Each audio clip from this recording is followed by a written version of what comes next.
This is the Texas Land Guys podcast, hosted by brothers Tim Dosch and Tom Dosch. With their partners David Marshall and Trip Rich, they have built DMRE, the leading land brokerage in Texas. With decades of experience brokering deals between landowners and real estate developers, they take you inside the deals that move the market.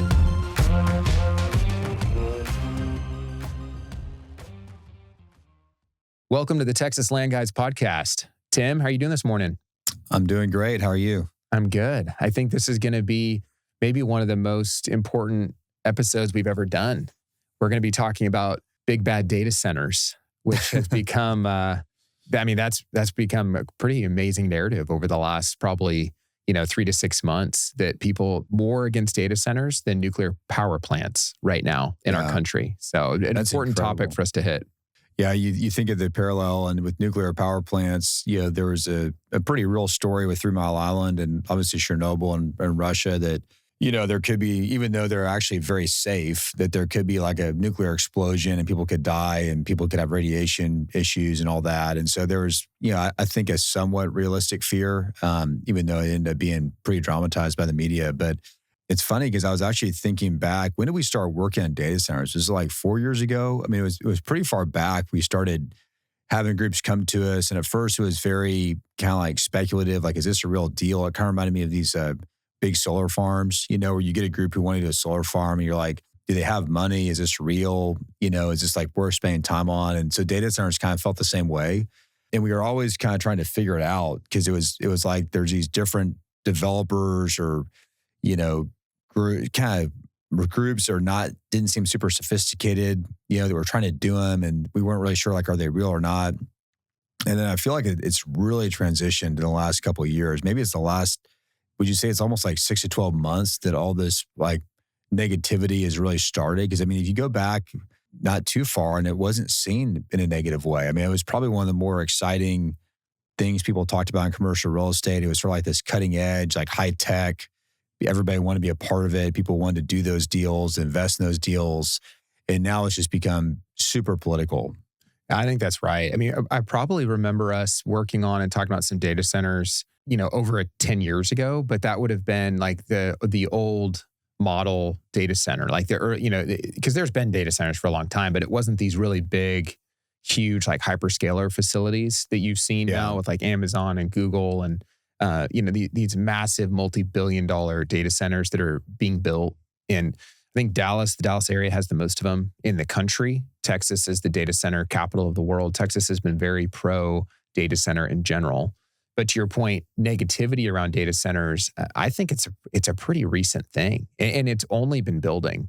Kind of alongside the argument, the anti-AI argument, because data centers are very tied to AI because the need for compute has gone up so much. The need for processing has gone up so much. And so there's a need to build these data centers. And then when they're getting built, Elon Musk has his Colossus 1 and 2 data centers. He's immediately signing over deals with, Google and OpenAI and Anthropic to be able to come and, take his capacity because they need it. It's like as soon as it comes online, it's taken because there's such a race right now for compute. No, that's right. It's interesting.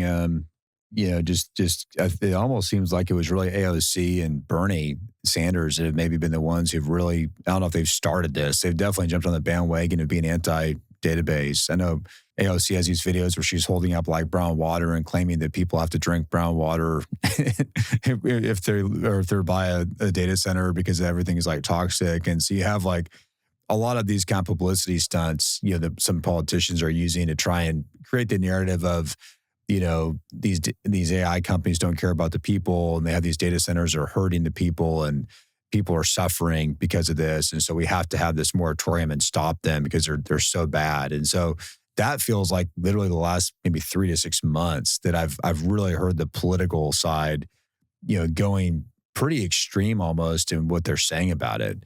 Because it doesn't feel like a balance. I know we want to talk kind of about the pros and cons, like what's the best argument against data centers or maybe cautionary about data centers, and then what are the arguments for it? But it seems like what I've heard, the argument against it has been almost just pretty extreme, not like a very rational argument, but a pretty clearly, just kind of extreme argument that doesn't have a lot of basis in reality. Well, I want to set the argument too, or just really set the episode with data centers are not a luxury use. Like this is as important as railroads, highways, airports, power plants have been. This is the modern economy. You can't run the digital economy without data centers.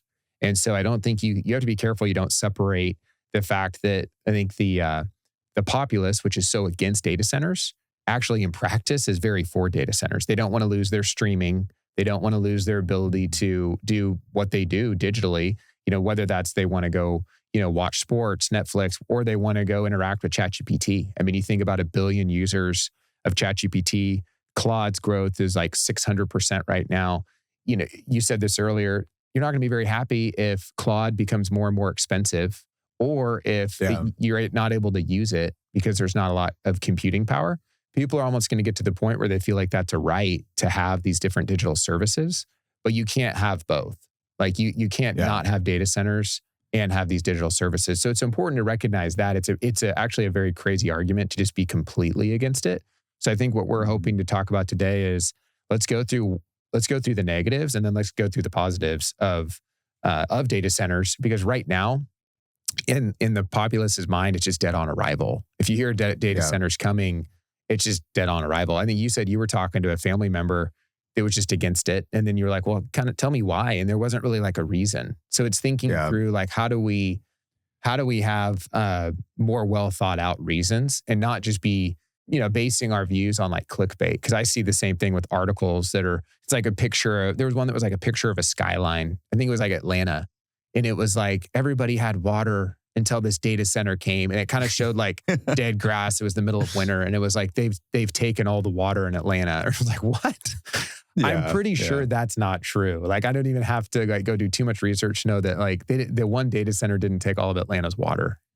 Well, what's crazy is if you look at what happens with innovation and progress, everything gets cheaper and it gets available to more people. They call it like a democratization of innovation, where at first, it's like the people that can afford the $10,000 computer or whatever when they came out, that's this bulky big thing.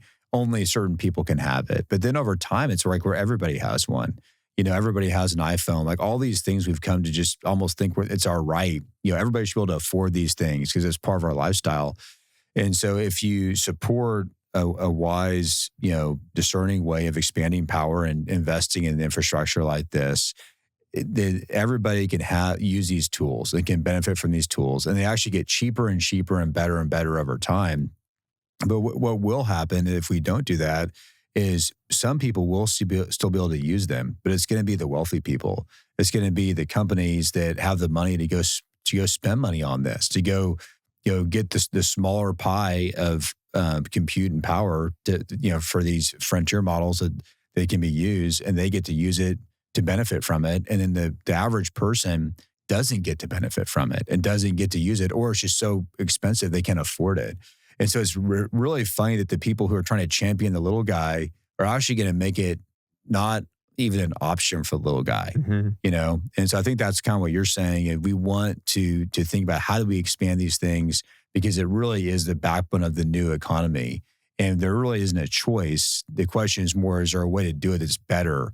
And that actually is protecting people's interests and not taking advantage of some people. Well, maybe it's good to start by talking about one of the big arguments against data centers is their impact on resources. And water is often cited as one of the main arguments against data centers, that it takes so much water to cool a data center that we're running out of water in all these different places. And now we want to build data centers, and now we're not going to have good drinking water. And you mentioned the whole brown water thing. I mean, I think that type of a narrative, that type of an argument, you could see spreading really quickly. Like we're going to build this big box, that's going to be huge. And now this whole city, this whole town next to that, development won't have water. And I think what's interesting to know about data centers, and I was doing a little bit of research on this because I've heard this, there's now starting to be more just work done to combat some of these arguments, because those are not overly sophisticated arguments. Just to say like, it's a really big development and it needs a lot of cooling. So because it uses water for some of the cooling, then it must use a lot of water. So we won't have any water. And that's like the argument.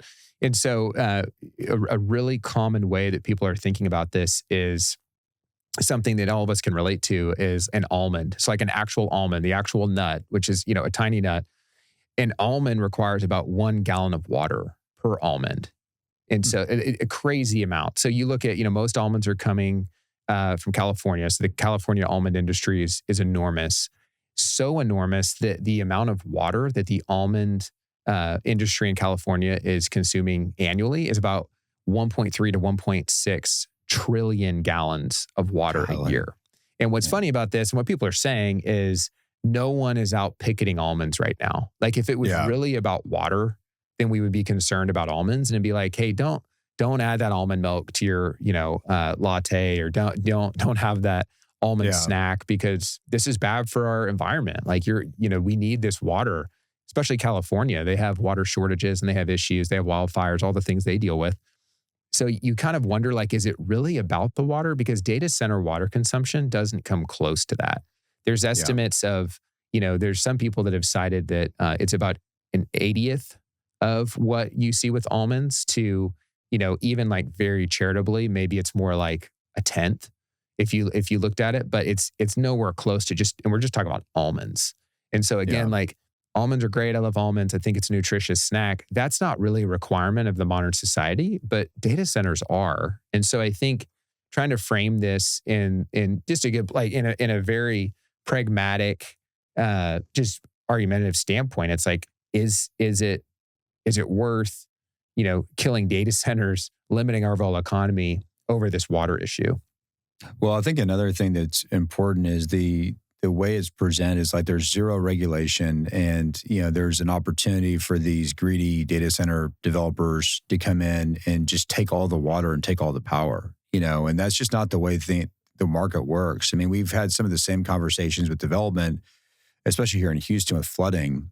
People just assume like all these greedy developers come in, they build these new deals, and then that's what causes flooding. But the truth is the new deals are so heavily regulated that they have to overbuild detention. They're not underbuilding detention. They're actually creating more detention. The deals that are flooding because there's these legacy deals that were built before there were really strong detention requirements that don't have adequate detention, so they flood. So it's just a wrong narrative that people believe it. Oh, there's all this developments and now we have all this flooding, when there's actually much more money being spent on detention and on infrastructure to control flooding. So that's, I think, an important point. And I think when you look at these data centers going in, there's a lot of, whether it's counties or states, where they're engaging with this, where they're making sure there's enough water, that there's enough power. I mean, one of the problems with data centers is it takes like 3 to 4 years to even get the power to be able to actually build the deal. They're not just going in and building them and demanding power and being given power that's being taken away from other users. And so I think that's just a flat out lie that people, what's interesting about these kind of things is people want the simple narrative. And so it's a very simple narrative like, oh, it just takes all the power and all the water. But just because it's a simple narrative doesn't mean it's a true narrative. And I think sometimes it's a little bit more complicated. There could be situations where it is taking a little bit too much water or power. And so we should look at those and figure out why that happened. How do we prevent that in the future? We shouldn't just say we shouldn't do data centers. But what's interesting is if you look at the Gulf states, like the UAE, for example, some of the largest data centers in the world are in the UAE. They're actually using water from the ocean coming from they're using desalination plants to take all the salt out. And then they're actually using that water for their data centers.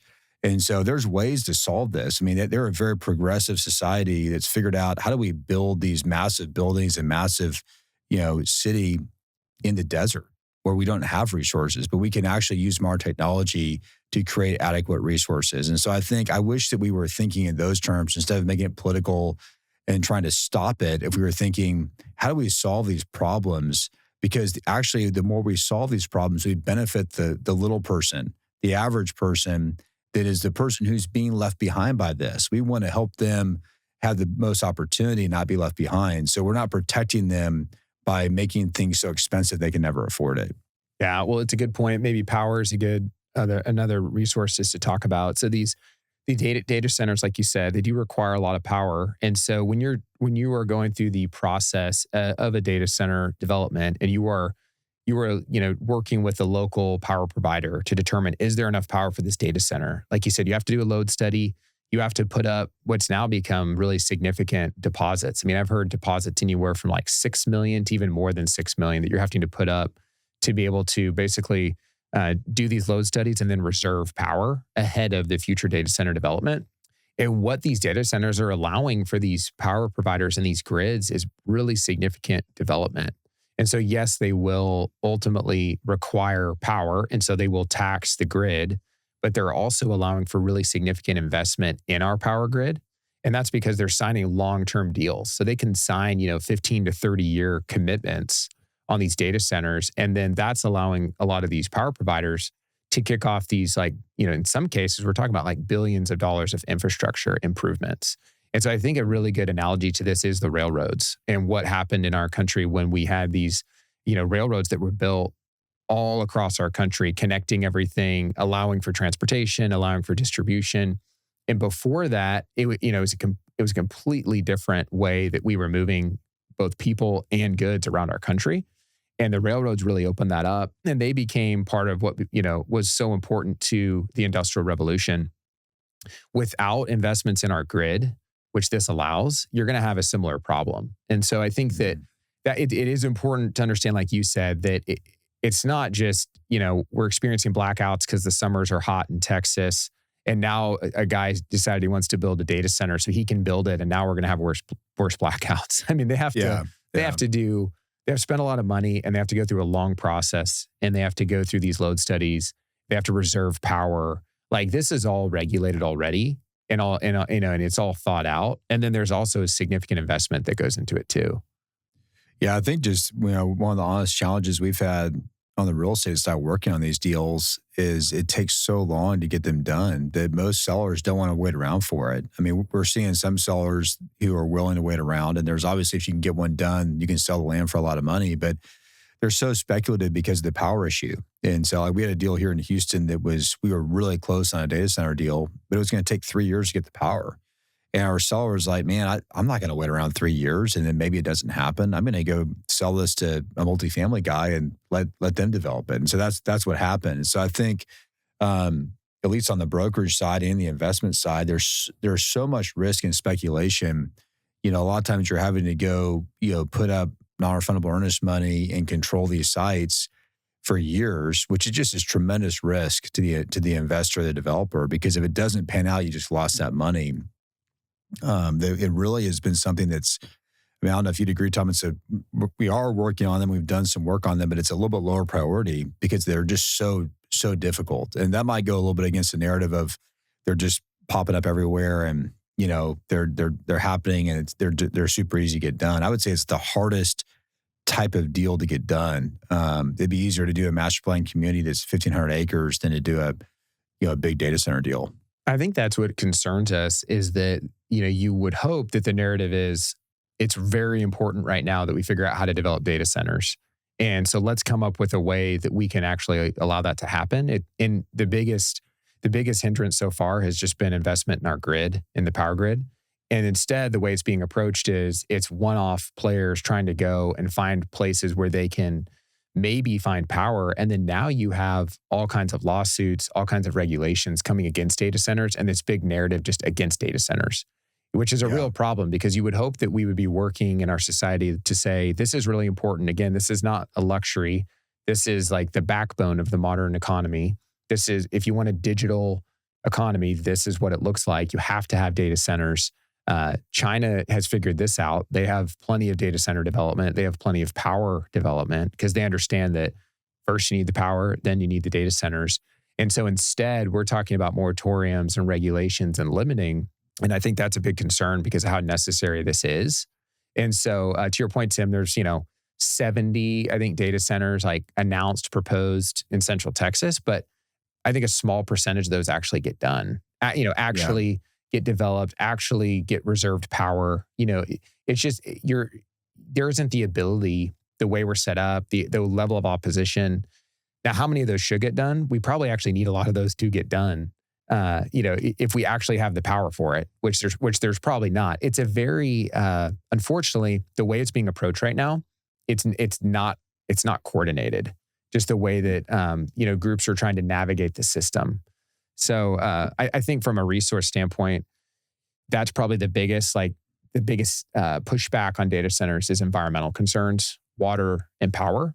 The good thing, and you already mentioned this, as technology advances, as things get cheaper, they also get much more efficient. And so we're already seeing a lot of that, like Amazon saying that 90% of the time they are able to use like outdoor cooling now on some of their newer data centers, which is significant. And then some of the numbers they're reporting on just the efficiency are so much below what is cited as like an industry average in a good way. Like they're just becoming way, way more efficient in what they're requiring from a resource standpoint. And so I think you're going to continue to see that because they're motivated. The more efficient they can be, the less resources they're requiring, the better. The problem is we can't limit them to say like, if you don't hit these like almost like impossible hurdles, then you can't build any data centers because we actually do need the data centers now. Well, I think what's interesting, we're talking about there's a need for data centers because it's the backbone of our economy, because it makes everything cheaper for just the general population and more accessible for the general population. But the other big factor here is we're in this arms race with China. You could compare it to the nuclear arms race we had with Russia, back during the Cold War. And it's a very competitive race. Yeah, I think a lot of people think that we're ahead of China right now. But you and I were talking before we started recording, and if you look at it from just a power standpoint, China's already won. I mean, if you look at what they've done with nuclear, and I don't have the raw numbers, but at the time that we basically stopped developing nuclear in our country, back in the early 80s, they started developing, and they're now the number one nuclear power country in the world, and they keep doing more nuclear power. So, I mean, they're so far ahead of us with that, and with their solar technologies ahead of us. We're never going to catch up. And so you could look at it and say, we've already lost because we're just never going to be able to have the kind of power that they have, even if we were really just willing to go for it here in the U.S., which our whole conversations, we're not going to go for it. But what you were saying, which I think is a good point, is like the one hope right now is that Elon is actually able to do what he says he's going to do and go put these data centers in space, potentially on the moon, which solves a lot of the cooling issues, and it gives you, the direct access to the power of the sun. And so we still have a shot. But I think that it's important for people to understand that context. There's a national security context that is very significant, for the future of our country and our place in the world. Well, I'm just going to put some stats, Tim, to what you just said about China and the U.S., because I think these are actual stats, so we're not just conjecturing here. So China produces 2.2 times the amount of electricity as the United States. They are growing rapidly. They generate more electricity than the U.S., the European Union, and India combined. Wow. And you could say, well, they have a massive population. They do, but their population is not that different than India's. And so you put them with India, with China, with the U.S., with the European Union, and it's more. And it talks about how the United States breaks it down by type. We're relatively flat in our growth, and they have more than doubled since 2010. So again, what's it going to look like in the next 10 years? Because you can't just build nuclear power plants overnight. And so to the point we were discussing earlier, I think that with the SpaceX IPO and with the vision of getting data centers in space so that we can generate, we can have data centers generating power at a much lower cost, it's probably the only way to try to quickly start to catch up to the trajectory that China's on. Yeah, I mean, and that could be a way that we stay pretty far ahead because of how incredible that technology could be. But it is frustrating that it seems like we have people who are working against the progress and not being constructive to it. I think it's very good for people to, voice, hey, there's challenges here. We need to overcome these problems. How do we create more power? How do we make sure it doesn't take away from other users on the grid? How do we handle the water situation? Really being, practically, how do we overcome those things? But what you see a lot of times politically is just we're going to oppose this, and there's not going to be any constructive, way to work on or practical way to work on it. We're just going to flat out oppose it, and I think that could really be damaging for the people that they're saying they're trying to protect. Well, a big reason why there's this push now, and it's not just Elon, there's others now, and Google's looking into data centers in space. And, that sounded pretty crazy not long ago. And now, it's, hey, we want to get data centers in space like next year if possible, as soon as possible, as soon as feasibly possible. unfortunately, a lot of that is because of the regulation here, the regulation on terrestrial data centers. And so I think what the populace is maybe not realizing is what you miss out on from an economic standpoint. You do miss out on jobs. Now, a data center is not going to create maybe the same number of jobs as like a normal industrial or commercial facility of that size, but it still creates a lot of jobs, both direct and indirect. And then even probably more impactful than that from an economy or economical standpoint is going to be taxes. I mean, the value of these is in the billions of dollars. And so there is the argument of, well, a lot of times they're receiving some kind of tax abatement or some kind of an incentive to come to an area. But I think you also need to look at it and say, okay, but that's going to burn off. So maybe there is some kind of a tax incentive or abatement up front, but then that's going to burn off over time. And there's still going to be an enormous development there, this data center. And these are, the averages are, these are worth, at least 3x the normal commercial development of the same magnitude because of just the value that they have. And I think that there's a lot of opportunity that we'll continue to see, and we'll see what happens if we do take these more into space and you see less and less people even trying to do them here, just because if you can actually do them in space and the cost, although expensive, starts to come down because they can operate so efficiently and the power is so inexpensive, then maybe this doesn't happen. But right now, I think a lot of these big data center companies, they'd be willing to do more for the local economies to get these data centers built. And so instead of looking at we just need to cause moratoriums, I think it should be looking at, how can these data centers come and almost incentivize these local economies to want to allow them to come in and build these, needed data centers. Yeah, I think one of the things that's just a misconception is this thought that we're in control of AI and how fast it advances, and this economic innovation that we can kind of put a lid on it and regulate it and decide where it goes and how it works. And you're talking about something so powerful and so valuable that I think if the U.S. and Europe makes it so difficult to develop in our countries, you're going to see places like Argentina, which have already just said, hey, we're wide open to this. We're going to help AI companies. We're going to help with infrastructure. You can build as many data centers as you want in Patagonia.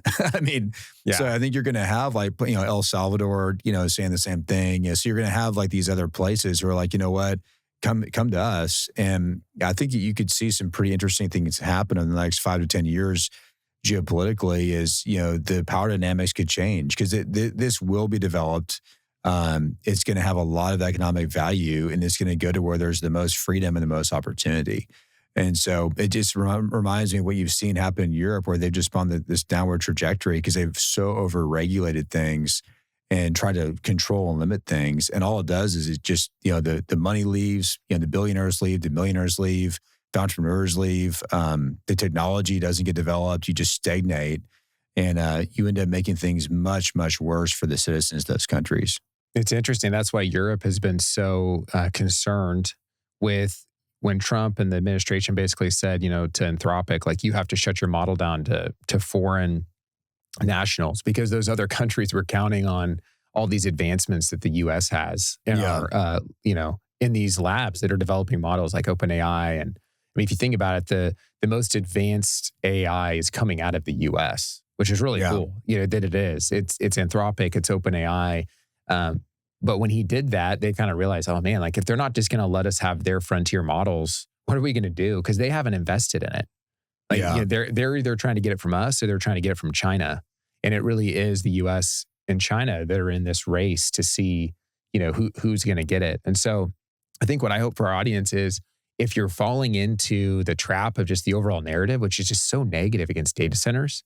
And I mean, the last stat I heard was it was 70% of people are against data centers, but I wouldn't be surprised if we're up at like 90% now, because it almost seems like everyone I talk to is just against it. It's really worth thinking a little bit deeper about it. Like the way we're trying to explain it and talk about it, that this is the backbone of the modern economy. You can't have a lot of the things you're taking for granted from a digital perspective. You can't have these advancements that we're enjoying and that we're getting to benefit from without power in data centers. It's so important. Yeah.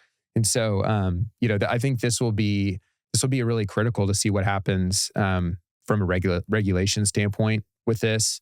Texas has continued to be overall pro data center and just pro AI development, which is really helping our economy. And it's brought Elon Musk here in a big way now a couple times. And so I'm hoping that continues because the modern economy is the AI economy now. And the requirement of data computing and processing is actually now becoming the limiting factor in the advancement of AI. Yeah, and I think from just looking at the stats of, you said 70% against it or whatever it is, I think it's pretty even, isn't it, across right and left? It's not like it's just the left. I know there's some left-leaning politicians who are against it, but I think even looking at more conservative, Republican, voters tend to be maybe as against it as Democrats. Is that accurate? That was my understanding. I haven't looked at the numbers on that, but even just what you're seeing, in the media and in conversations we're having with, people that would identify as either side, pretty equally against it. It's interesting because I'm not a big conspiracy person, but I have heard there's been conjecture that like a lot of this could be coming out of China. Just a lot of the constant messaging that's so anti-data center, which it would make a lot of sense because like you said, it seems like it's onset pretty quickly. You look at the race we're in with China right now related to AI, and then you look at the moves they're making, where they're just so pro developing power and getting these data centers built as fast as they possibly can. And you look at some of their recent models that have come out, some of their frontier large language models, they're coming out and they're really good. They're not quite as good. They wouldn't be considered to meet the same benchmarks as maybe like the latest Claude or the latest, ChatGPT model, but they, in a lot of cases, are getting really close. And even like Elon Musk is saying, he thinks that, by early next year, and some people think potentially by the end of this year, China's going to have models similar to like the most advanced models that have come out here in the U.S. that our government has said these are too powerful to be in public. And the thought is like China's going to have those by the end of the year. Yeah, it's interesting because they've been pretty open about 2027 is the year they reunify with Taiwan, which is very interesting from just a chip standpoint, since Taiwan is such a big supplier of chips. I know that we're trying to onshore all that, and there's a lot of these huge chip manufacturing plants that are being developed in the United States, but the timing is probably not quite there. So if they're able to, acquire Taiwan one way or another, and start to limit that and also get ahead of us from an AI standpoint and a power standpoint, that's not going to be great for the United States. Yeah.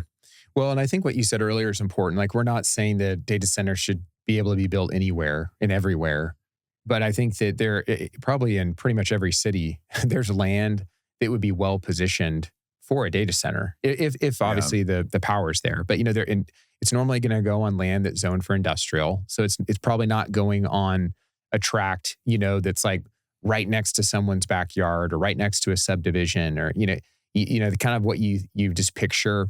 We were talking about this the other day. You picture like a nice community off a golf course, and then there's like some big data center. It's like that's not really how most of these are setting up. I mean, a lot of them, they're building them almost like in the middle of nowhere in these like really, really rural areas where there is power capacity, and they're popping up and creating pretty significant economic value for that community. And then in other cases, they're building them, in areas of Houston or Dallas or, suburban areas outside of those where there was, again, just strong power availability, but more industrial land. Yeah, what we've seen in our work on them is a lot of these, like you're saying, very far out rural areas where land might be 5,000 to 7,000 acre, really cheap land, basically farmland. A lot of times people have owned it for 100 years or for multiple generations. And so you have these data center developers who can pay, maybe 20,000 an acre, 40,000 an acre for land that's 5,000 to 7,000 an acre, that typically doesn't even trade. And it's been funny because one of the big things we'll hear people say when we're talking to them is, well, I'll sell, but not to a data center. And it's almost like it doesn't matter what the price is. I could have a farm that's worth 5,000 an acre, and you could offer me, 20 or 30,000 an acre, but just don't build a data center on it. You can do anything else, which obviously, if you don't do a data center, it's worth 5,000 an acre, but that's been interesting because in a lot of cases, those are probably more conservative people that you wouldn't, maybe wouldn't put in like in the AOC or the Bernie camp, but they're kind of feeling the same way about it. Yeah. Well, maybe to wrap up the episode, I think just realizing that these data centers are infrastructure. I know we said it earlier, but they are infrastructure, just like roads, airports, rail lines. It's just a modern infrastructure that's important for our economy. And so instead of looking at it as, data centers are bad, they're only negative. There's no, it's kind of like every argument for them, you could create an argument against them. But instead of looking at it that way, it's saying, how can we figure out a way that we can have data centers allowing us to invest in the grid, generating more power? They're getting more efficient in their water consumption. Like we said earlier, it's already well below things like almonds, that we're not even worried about it. So like what arguments are we listening to against them? And are we actually realizing the importance of them as infrastructure for our modern economy? I hope that's what our audience can take away today. And hopefully we start to see a shift away from just everyone's against data centers to thinking a little bit more deeply about the positive side of data centers and how we're going to be able to use them and the importance of them in our economy. Well, it's a great conversation, Tom, and it's going to be interesting to see the way it plays out. I think the next, probably 18 to 24 months, we'll see this just continue to be a big national conversation and local conversation. There's a lot of these that get discussed and, different proposals, that are presented on them. So it'll be interesting to see how it plays out. Yeah, I definitely think that's going to be the case. Well, thanks, Tim. This was a good one. Looking forward to having you back on. And thank you to our audience for listening. Definitely reach out, connect with us on LinkedIn, where you can follow Texas Land Guys and you can get clips of the episodes and shows and interact with us. And then also listen to us on Spotify, Apple, or check us out on YouTube where these episodes are filmed and you can go ahead and watch Tim and I as we discuss these topics. Looking forward to our next episode together. All right. Thanks, Tom. Thank you for listening to our podcast today. If you have questions about land you own in Texas, send us an email at texaslandguys@dmre.com and follow us on LinkedIn to stay updated.